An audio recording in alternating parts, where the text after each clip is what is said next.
You ready, Asti? All right, back here on Inside Wrestling Radio with Ostgard, one of the most controversial figures to ever hit the indie scene here in the South, and probably anywhere he's ever been. What a scene it is! I would imagine anywhere he's been, there's been a problem, most of which maybe could or may not have been his fault. But we'll go into that more. Ostgard, before we went to the break, we were talking about your time there at APW and meeting your good friend Viper there. And now he left to start his own program up in Hendersonville. Yeah. What happened with Gary was he wanted to kind of do a little bit more than what he was doing. I remember this show in this place called Ground Zero in Spartanburg, and this is actually kind of important when it comes to the big face punt thing that happened with me and him. Right. He was running this hardcore show, and I remember there was this wrestler that he was working on that show, and his name was Jesse Black. And Jesse was just awesome. I mean, natural ability. Sure. This guy was, like, then, if he wasn't even trying, he's way better than I'll ever be. The guy had everything: snap, bumps, a lot of aggression, just a lot of natural charisma, just a good look.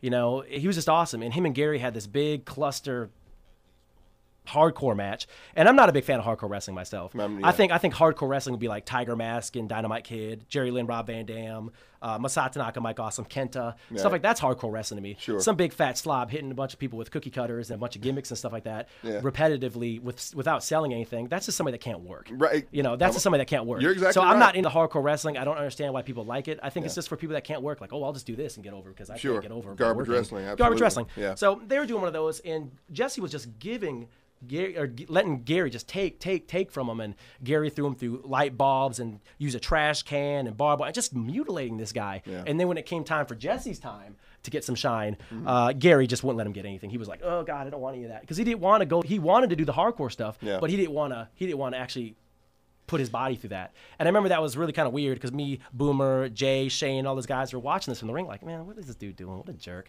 And I remember that really stuck with me because the next time he was bragging about, man, I'm hardcore, man, look at what I did to him. It's like, nah, man, you're just taking from him and you're being selfish.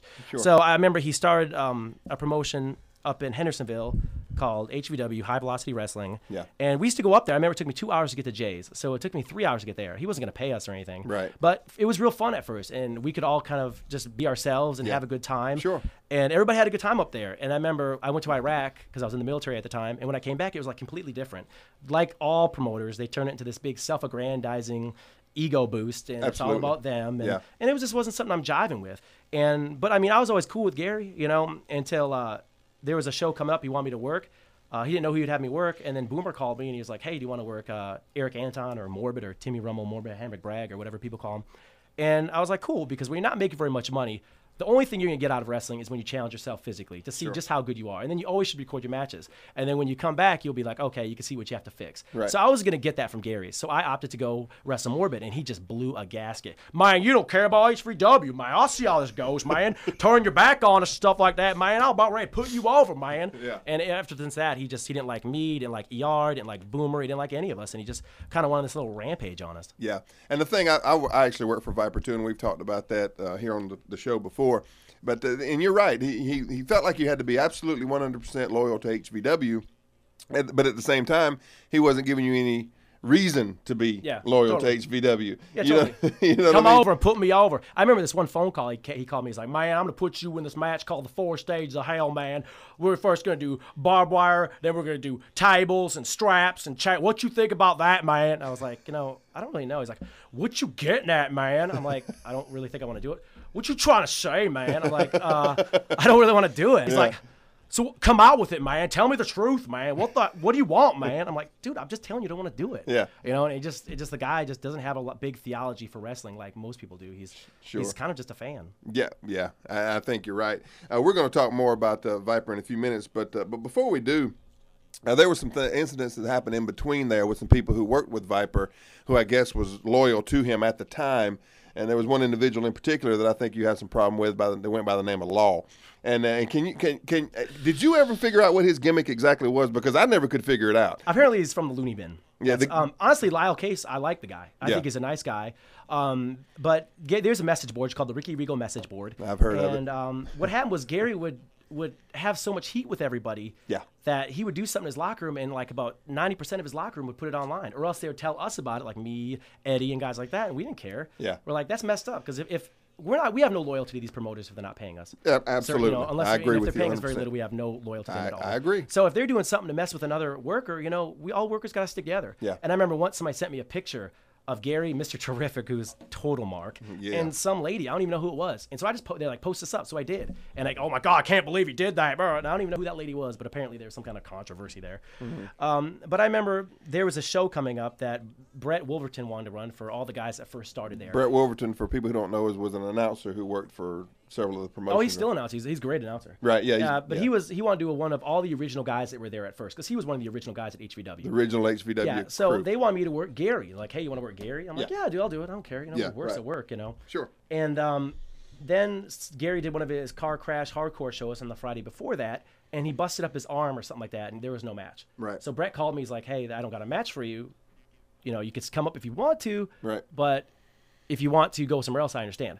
James McCone called me from Chester, which is Action Packed Wrestling at the time, folded, run by Doug Hawkins. And he's like, hey, you want to come in and work this guy? And I'm like, he's like, we'll pay you this, this, and this. And I'm like, okay, I'll do it. I mean, if there's nothing there, go there, right? So I called Brett, and I was like, hey, they want me to go work in APW Chester. Can I go? And he's like, yeah, I don't care. Next thing I know, next morning I woke up and went to work and looked at my email I went to the Regal board, and all of a sudden just like, Ostgard can't. Lyle got on there. He's like, Ostgard just all he cares about is himself and blah blah blah blah, just tearing me down. Gary was doing this.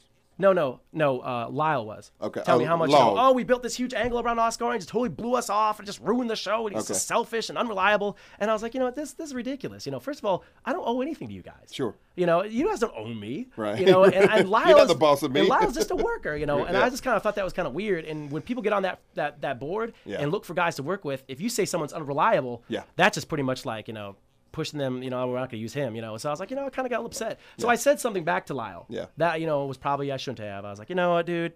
I kind of said something about his personal issues, which I shouldn't have. And from that, he tried to get some people to come up to a show the Friday upcoming to deal with me. But they're all my buddies. Right. And, when Abel Adams calls me, it's like, hey, by the way, a bunch of people called me. And they're like, oh, he's calling us, telling us that you're going to whatever. They're going to come up there and mess with you. I just emailed them look, is there some kind of problem, stuff like that? And, I said some things I shouldn't have. Yeah. But it was pretty much, we're men. We're guys, and we, if there's a problem, people can settle it between two guys. Sure. Period. Yeah. And what he did is took that email and he sent it on up, and next thing you know is having some problems. He sent it, actually, to clear the air there a little bit, he sent it to law enforcement, if I'm correct. I guess he filed it. I mean, I don't know what he was thinking at the time. I don't understand why anybody would do that. The thing that came out on the board at that time, and we don't want to keep harping on the board, but it all kind of stemmed from there, and a show actually came out of that we'll talk about later from that also. But the problem was that it kind of, the deal is we're on there as workers, but we do it as kind of a quote unquote shoot. Yeah. But we're still in character. Yeah. Right. So our question was, how can law, quote unquote, charge quote unquote Ostgard with a crime? These are cartoon characters. Yeah, I don't. That's one thing I never understood. The one thing I don't understand is this. I remember he retracted it real quick. Yeah. So nothing came of it. But what was it? Cyber stalking, I think. Whatever it was. Yeah. But what really got me is that you're going to go into a locker room with a bunch of guys. Yeah. And you're going to see, God knows what you're going to see in there. Sure. But when you do that, how does a promoter want to bring that guy in, knowing that person might go do that? Absolutely. That's why I couldn't understand. And once it got around and people kind of made that justification, I think that's when he retracted it. I remember, actually, after that happened, I talked to Lyle a couple times, and I called him when he was in the hospital. I didn't have to do any of that, and we hashed it out and stuff. And I have nothing bad to say about Lyle as a person. Yeah. We just both kind of, we shouldn't have went. Maybe I shouldn't have said what I said. Maybe, there's a lot of stuff that shouldn't have been done. I have no problem with Lyle. Gotcha. All right, we're all the way out of time here, Ostgard. We're going to have you back for a part 2 interview. Are you willing to do that with us? Part 2.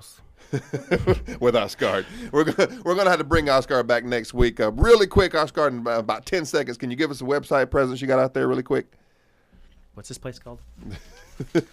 Inside Wrestling Radio from the AM dial 860 from Rikki Regal's mom's basement. Actually, I was trying to put you over, but you put me over, and I appreciate it. Well, we'll have you back next week, right? You coming back? Word life, homie. We'll have Ostgard back next week, and he'll talk about the big incident that happened up in HVW with Viper. We'll be right back. More Inside Wrestling Radio coming up. For show.